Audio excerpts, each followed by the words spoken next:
चंद्रगुप्त श्रीहर्ष शैलेन्द्रो पराबलः लाचित भास्कर वर्मा च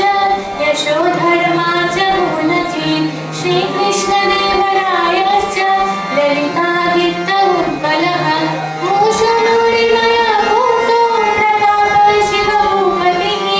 रणजित् सिंह इत्यर्थे वीरविख्यात विक्रमः वैद्यमेकश्च कपिलः कनादः सुश्रुतस्तथा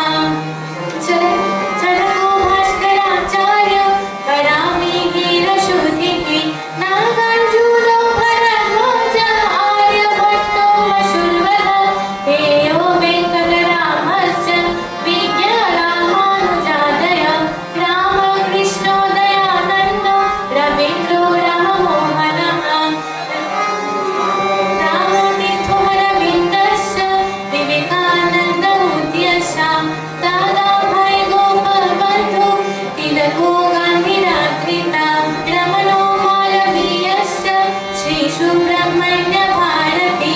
सुभाष प्रणवानन्दः क्रान्तिवीरो विनायकः ठक्करो भीमरावश्च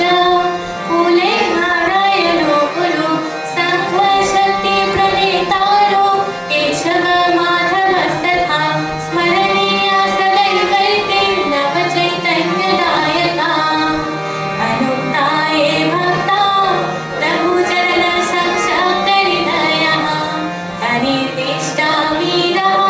हरिसमरमुत्थस्तरिपवः समाजोद्धरितारः